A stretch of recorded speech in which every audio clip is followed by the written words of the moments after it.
What if the biggest risk of AI isn't that it becomes smarter than us? What if is that we slowly stop thinking for ourselves? I've been thinking about that a lot lately. Last week, I was listening to an interview about AI. It was a really good conversation. They talk about prompting, automation, working faster, saving time, all the things that we're hearing everywhere right now.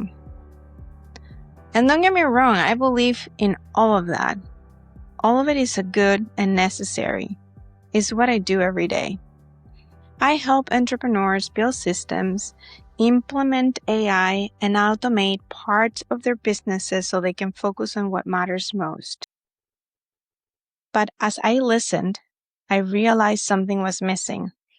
My motherly instinct kicked in. No one stopped to ask, what is all of this doing to the way we think? Not our businesses, not our workflows, us.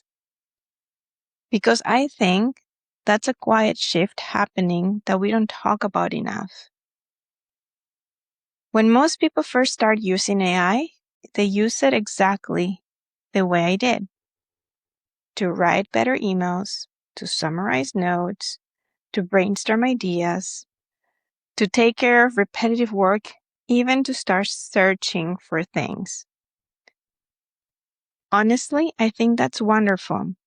Those are exactly the kind of things technology should help us with. But then something subtle starts to happen.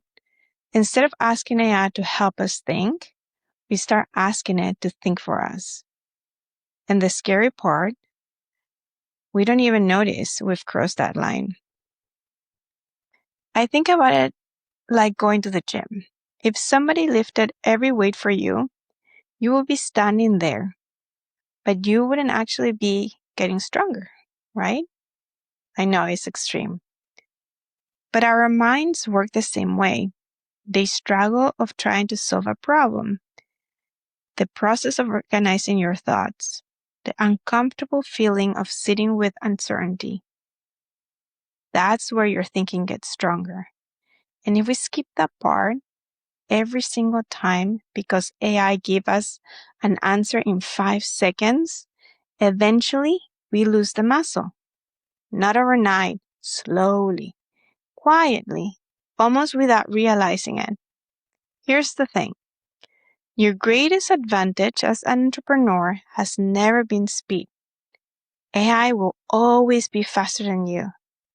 It will beat you, no doubts. It will write quicker, research and summarize quicker.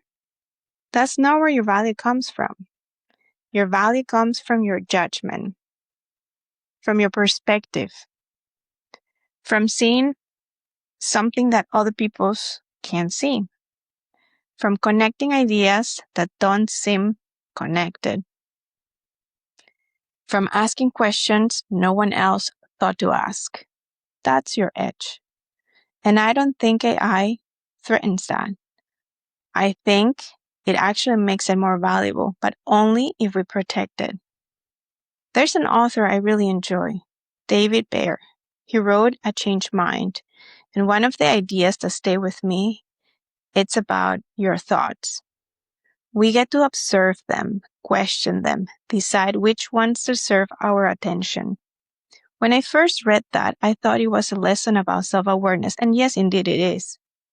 But now I relate that to our realities, and honestly, super aligned as a lesson about AI. Because today, it's not just our own thoughts we need to examine. It's the ones generated for us. Think about how easy it is. You open ChatGPT, you ask a question, a beautiful written answer appears in seconds. It's thoughtful, confident, well organized. And before you even had the chance to form your own opinion, it's so easy to adopt it as your own. Not because you're lazy, but because it's human nature. We as humans gravitate towards the path that requires the least effort. But if we always do that, when we do discover what we actually think, When do we get to learn? Life is about making mistakes and learning from them, isn't it? At least that's what I think. I recently heard a story about a CEO who was trying to solve a really difficult problem in his business. He didn't ask AI for the answers. Instead, he gave it context. He explained the situation. He described the outcome he wanted, and then he asked AI to challenge his thinking, to ask him questions, to poke holes in his assumptions. Within minutes, he started seeing things he hadn't considered before. Eventually, he found the answer himself. I love the story because AI didn't replace his thinking. It expanded it. And to me, that's exactly how AI should be used.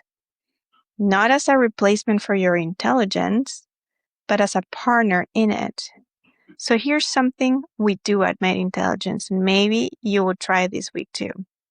Before I ask something that actually matters, I pause.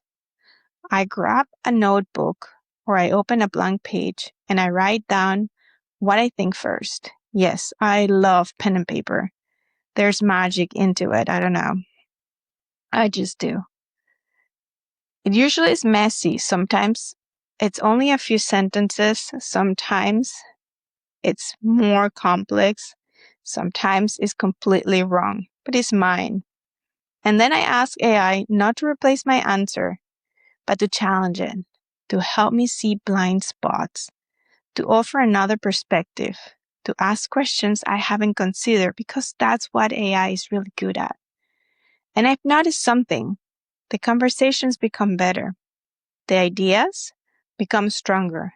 And most importantly, I never lose my voice in the process because that's what I want for all of us. I don't want us to become entrepreneurs who simply know how to use AI or use it as a search engine and to craft beautiful emails. There's no value to it. I want us to become entrepreneurs who know how to think, who use technology intentionally to build systems that give you something back, who create businesses that give us the space to do the work only we can do.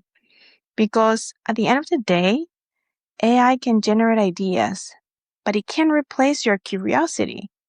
It can organize information, yes, but it cannot replace your intuition.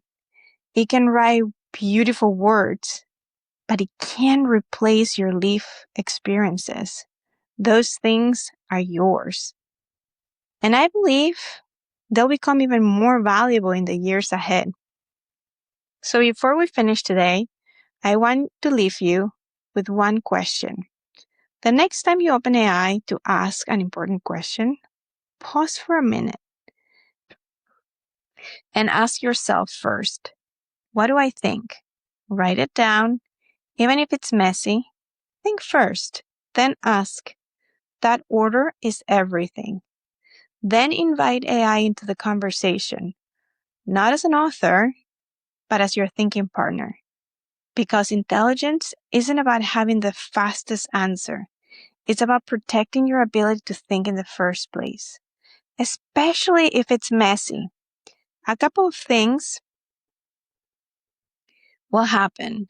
You will stay the author, and AI becomes your thinking partner instead of the other way around. And you feel it right away. Which ideas are actually yours and which ones you were about to borrow without even noticing. I will leave in the note shows below a link to a prompt framework that we use to have AI partner with us instead of thinking for us. Take a look. Thank you so much for listening and for being part at the very beginning of Made Intelligence. Remember, intelligence isn't about having all the answers. It's about creating the space to ask the question. This week, create the space to think. I will catch you in the next one.